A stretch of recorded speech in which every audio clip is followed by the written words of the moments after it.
om in het midden te staan, of om dicht bij het midden te komen, moeten we slim zijn en moeten we in elk geval de wedstrijd die morgen gespeeld gaat worden winnen. En daar moeten we van alles over weten. En ik weet zeker dat er heel wat Natio-fans zijn, er heel wat Suriname-fans zijn. En iedereen wil van alles weten about Bermuda. And we are the Loeki Di Show, and we need to give the people what they want. So can I introduce our very, very first guest, Don, the man who went to the Gold Cup with Bermuda. And may I introduce to you the man himself, the journalist from Bermuda, Don. Very, very warm welcome in our show. I'm very happy to be here, and I'm looking forward to see what tomorrow's night result will bring us. And hopefully, from my perspective, 3 of you will be sad.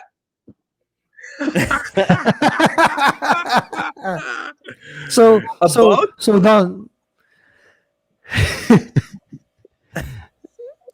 let's go right ahead. Yes. Okay, so now let's talk a little bit about Bermuda. Bermuda is a team that, of course, we look at Canada at the top of the pool, but many people have said, don't forget about Bermuda. Don't even count Bermuda out against Canada. People even saying like, even if we draw against Bermuda, don't count them out. It's important for us to win from Canada, but even a draw against Bermuda and a win against Canada will help us to qualify for the next round. Of course, you're looking for the other way around. You, of course, are looking for a way to beat Suriname and hope that the final match runs in your favor. So give us a little bit of a perspective how this World Cup qualification was perceived when the groups were made. How did Bermuda look at this group, and how do people in Bermuda feel that their chances of going to the next round are? Just a little background. Bermuda qualified for the CONCACAF Nations League and for the Gold Cup for the first time, and we played in the Nations League A, and our 2 opponents happened to be Panama and Mexico. So, and we held our own against them. We beat Panama 2-0. We lost to Mexico at home 2-1. The results weren't as nice away, but both of those were like big matches for us. And then we won our first Gold Cup match when we beat Nicaragua 2-0, but we held Costa Rica and Haiti 2-1 losses. And if a ball had bounced in the other way, like a lucky bounce here or there, we could have been advancing to the next round. For the most part, I think most Bermudians were unhappy with all the changes because of COVID. We kind of fancied our chances when the original matches were set, and looking forward to advancing. And with the changes now, we're sort of at a I would say like a little bit of a disadvantage. We have a couple guys playing in England who aren't here, and if you go back to the Gold Cup team, we only have 6 players on this squad that played in the Gold Cup just 2 years ago. The biggest one of those is Dale Eve, our goalkeeper, and Dale was just simply outstanding during the Gold Cup, and because of his performance there, he got a contract in England to play for Spennymoor. So, and he grew up a lot during the tournament. He made a lot of big saves, and the matches could have been going the wrong way. Naki Wells, who scored most of our goals from the Gold Cup, is still in England, not with the squad. Zico Lewis from the MSL, not here. Reggie Lamb. So 3 of the guys who, in the history of Bermuda, are at the top of the goal scoring charts for international aren't a part of this squad. And even if you look at a result against Aruba, which was 5-0, not dissimilar to your 6-0 thrashing, all 5 of our goals that we had from that match, the 4 goal scorers aren't playing against Suriname. So, like, from that perspective, would probably make you feel a little bit happier that those guys aren't there. and have us a little bit concerned that the goals, who is going to score the goals in this match. And I guess the biggest surprise for us, Dante Leverock was our captain during the Gold Cup, and he was our captain during the two earlier matches against Canada and Aruba. Announced his sudden retirement like about 3 weeks ago, so he's not a part of this team. And we have an acting captain in Lejeune Simmons, who was part of the Gold Cup team. So we've had a lot of changes going forward. Part of the thing too is, like, I looked at the team, and we only have five men on the 23-man squad that have played 5 international matches or more for Bermuda. So many of the guys have only played 2 matches or less for us. So it's as far as an international experience, there's not a lot sitting in there. We don't have very many guys that were playing overseas. I think, like, some of the guys. So, like, Dante, you see Dale in his uniform, and to the left of Dale is Dante, who's not playing with the squad. Some of the guys that we look to stand out are Willie Clemens, who played on the international Gold Cup team, and of course Lejeune, who's the captain. We have Sequoia Robinson, who's sort of like a veteran that'll still be around. Jonte Smith, who has international experience, is rejoining the squad and could be a goal threat. We have got a couple young guys that they're going to be counting on. Keyshawn Bean, who's just 21, and Takia Russell, who could be making his international debut for Bermuda there. We're looking for some good things down the back, maybe from Jomai Bean Lindo and Eusebio Blankendale, Cayman Tucker. But I think, like, for us to have a really good match, we're gonna need to have Dale be really steadfast in goal. He's really tall. He's got a lot of agility, and of course, playing on home soil for you guys is an advantage, and you'll have the crowd behind you. I don't know what the COVID situation is down there as far as how full the stadium is going to be and how much of an advantage that's going to be, but hopefully, Yeah, there were some issues about that. That was almost said that we would have to fly to the US to have the match over there.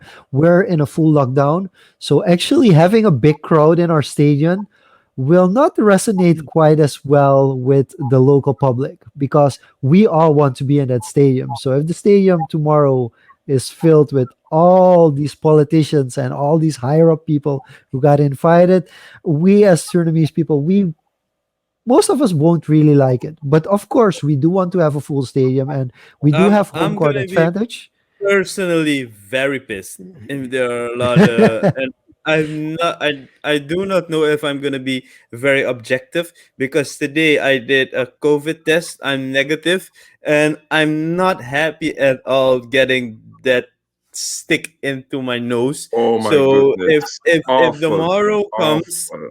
and I'm gonna see a lot of people in the stadium, and it's not pleasant to have that stick in your nose, and it's a lot of money.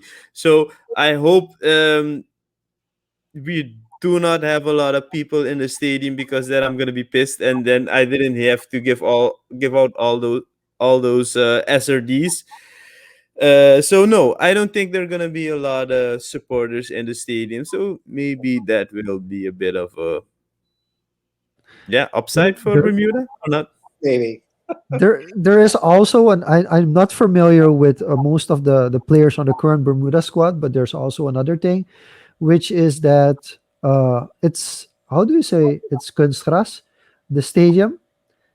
Uh, It's not a regular grass stadium. It's actually a synthetic grass that Okay. we will be playing on. So that might be a home court advantage for Suriname as well. Well, they train on a grass, or not a grass, but they train on artificial turf. Um, their practice field is artificial turf, so we've got a couple. Okay, okay. So not maybe not such a big advantage. Okay, okay, that's good to know. Don, I do have a question. Okay. What happened to your captain, Dale? What happened there? I searched Okay. the internet to find out what actually, not Dale, Yes. Dante Leverock. What happened to him? Why did He he retire? it's a little bit of a mystery. He just sort of suddenly announced it, and it's a big. He's a super nice guy. He actually scored the very first goal that Bermuda had in the Gold Cup, Exactly. which and we went into the locker room 1-0 against not Costa Rica, Haiti, and the guys were really high because he scored it at the end, a little bit of injury time at the end of the first half, and then we came out and unfortunately they scored 2 goals.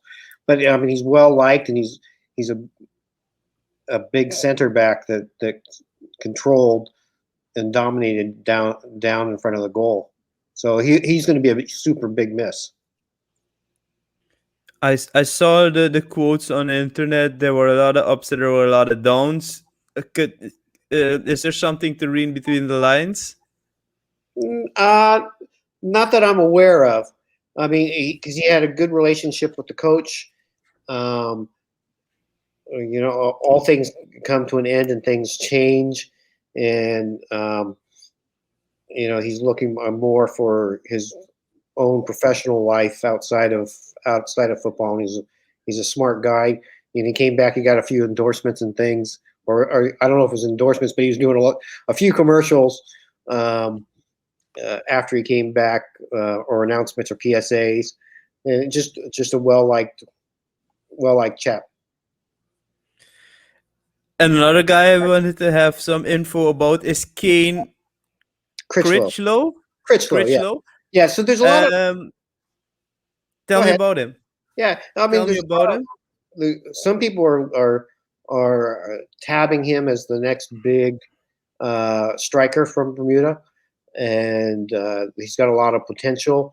He's still very very young. Let me look this up here. Kane. He's actually not on the squad. So because he had the couple goals against Aruba. Yes, true. Yep. Yeah. So Kane's not a part of this squad. So you don't have to worry about him putting any in the back of the net since he won't be on the field. Is he So injured? they didn't say. There's a few changes because we've got one of the guys that was part of the squad is suspended right now, Jalen Bather, who's also down the back, and Jalen was part of the Gold Cup squad, so he's also not going to be there. And I know I'm just inflating people's hopes. Oh, he's not there. No, he's not there. People in Suriname are going, yes. But, Yeah. We're gonna Don, give the people what they want. People are I'm saying, lowering expectations for Jeff, Bermuda. Jeff, yun na taki. yes, Jeff no, no, takwachi so egos no. don't listen, don't listen. Listen, talking about the names, I heard you mentioned some name, and I heard a name Blankendal. That's very much Surinamese like. Do you know if that guy has Surinamese connection, Surinamese roots, Uh, Blankendal? I don't know off the top of my head, but a lot of Bermudians are obviously came from the islands in the Caribbean from one point or another. His dad is actually president of the Cricket Association here, and used to be a pretty good footballer as well. So he's got athletic roots in his family. So I think maybe they have to do some investigation here, a root, to look where his root is, because I think he will be somewhere here in our interior, have some family here, maybe, I don't know, some forefathers. But what are your expectations about the game coming tomorrow? Do you think Bermuda has a chance against our squad? Well, I was looking at your squad, and it's got a lot of uh, experience on it. I mean, as far as international goes, and I was looking at because Suriname's had similar results to Bermuda. Especially we had our mutual opponent Aruba, and we were 5-0. You guys were 6-0. And as a sports journalist, I always, even though I root for the home team, I try to be honest as to what expectations and things are. And I think it's going to be a really tough match. I think Bermuda is going to have its hands full with Suriname. Again, I'm not trying to get everyone all excited there, but with the lack of players that have had a lot of experience, and we're going to be relying on certain key veterans to come through for us, it's going to be a tough match. I just looked, and Kane does have an injury, so that's why he's not playing. Mhm. So Percentage wise, how much do you give Canada and how much chance do you give Suriname? If you may put it in And how in much a scale. times do you give Bermuda? all right, so like we've already played Canada. We got thumped a bit, 5-1. So I think the most disturbing thing for us was the amount of loss. Losing by 4 goals is a lot to make up, and it puts you in the negative column. So every match you play after that, you have to do the same to your opponents and try to score as many goals as possible. I know like some people are complaining about running up the score and things, but when goal difference makes a difference, you try to put as many into the back of the net as you can. So I would say that the match with Suriname at this point, I would say is like 50-50. I know maybe a little less for Bermuda, if I'm being honest, because we're missing a lot of key players, and it's going to be interesting to see what happens tomorrow night. And I think like your chances against Canada, I think like when Bermuda's faced the big boys in CONCACAF, we've put up some good fights. Having to face Mexico and Panama, Costa Rica, and Canada, but we've come up short. And the key thing is just to make it a defensive game and keep the score low, so that you like Bermuda did against Panama, where we beat them 2-0. You have that chance where you look, if it gets into a shootout against one of the bigger countries, it's probably not going to be favorable for Suriname in that regard. So I Oh, know. so you will be playing on counter attacks. Is that what the tactics? Because you're saying you're going to That be does sound like it. It does yeah. That sound sounds like it like a lot. you're going to play on counter attack.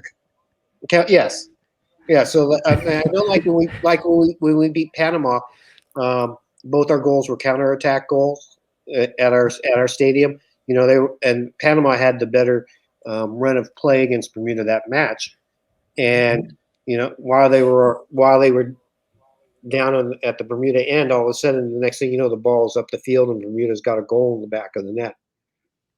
You have to take, you can't match man for man all across the field because they have more depth and more experience. Mm. We've heard that, Don. Yeah, but Bermuda's only got 65,000 people, and Suriname's not much bigger. When you're a smaller nation like us, you take advantage of when you can, when you're playing the bigger countries with millions of people sitting in them. Like when compadres play each other, you can play a more open style that you want to play because you're on equal footing with another opponent. Okay. We'll So see. Dion, you have some final questions for Don before he has to head off. Go ahead. Yeah, man, Don. So I'm doing the commentary on the morrow, and I'm doing the pre-match show as well. So you need to give me something. And Dante is not playing. I believe Lewis is not playing. Kane is not playing. Who do we need to watch out for? Who can I do an in-depth study about? But I think you need to look at Willie Clemens. He's a midfielder, and I don't know if a lot of times he has his hair in wild color, so it'll be easy to spot on the field if he's playing, and he has his hair done. I know, like during the Gold Cup and a lot of other matches, he had it done in a blonde, sort of afro so it'd be easy to spot for you. But Willie's a really great player, and he's going to anchor the midfield for us. And Lejean wasn't a first option for the Gold Cup or against Panama and uh, Mexico, but he's like one of the top goal scorers for Bermuda in international duty. He's got 8 goals, so he's no slouch up front, and he's scored a lot of big goals for Bermuda over the years. So, and of course, then I've already mentioned Dale Eve down the back, and Jonte Smith, if he plays, could be a threat up front as well. Okay. One more question. You've been to the Gold Cup, man. That's awesome. I'm very much jealous. You qualified for the Gold Cup in 2019 via the CONCACAF Nations League. We have the same situation in Suriname. What is there to expect? What is the impact on the nation? Tell me a little bit about that. Okay, I would have to say it was like I've been to an Olympics, and I've covered an Olympics and a Pan Am Games, and like of all those three, the Olympics is by itself, but Bermuda's success in the Gold Cup was something otherworldly. Going because our first match was against Haiti down in Costa Rica, and just to I was down there a week early with the team, watching them train, and then going to Costa Rica Stadium where they were going to play Haiti, and just being in this massive stadium that sat 35,000 people, and looking at the field and the facilities that was there was just really mind blowing to experience that. And again, Homer, when we scored that first goal in the first half against Haiti, I was up jumping up there like the rest of the Bermuda reporters that were there, because I'm not being objective at that point. I want Bermuda to win. Just travel. Fair enough. Just be chauvinistic, guy. Just be chauvinistic. You have to. But just travel. It was an interesting experience, because traveling to the 3 venues that they had that Bermuda played in. Because we went to Dallas FC to play our next set of match, which is against Costa Rica, and watching the U.S. has their actual National Soccer Hall of Fame at Dallas FC. It's attached to the stadium, and they've got I want to say 20 practice fields just outside the stadium for youth leagues, and that was an experience. And then we played up in Red Bull Stadium in New Jersey for that match, and just the crowd cheering on Bermuda as we won that match. And there was a huge party in which the premier and a lot of the politicians from Bermuda had flown down for, that we attended afterwards, and the party went late into the night to celebrate our first Gold Cup win. And coming back and seeing how the nation reacted, as you guys are experiencing right now, you get reel off a couple wins, national pride soars. I mean, sport is the one thing that can unite a whole country, regardless of which side of the political divide you are on. It's the one thing that everybody can agree on and back. So, it's one of the most exciting things that can happen when a country has success on the sporting field against, if we're being honest, we're Davids. We're fighting the Goliaths. We have to get past the other Davids to get to the Goliaths. But when you get there and you slay a Goliath, the whole nation is in a party mood, and it uplifts the spirit. There's a vibe and a happiness and a feeling of national pride that you don't get from anything else. Well, we really hope that we get that same experience. We, of course, hope that the COVID situation in Suriname is a lot better when the Gold Cup officially starts. Don, it was a real pleasure having you here, telling us a little bit more about your country, about your squad. And we hope in the future that we get to invite you back, of course, to talk more about Bermuda. We want to wish you the best of luck, but not too much luck for tomorrow.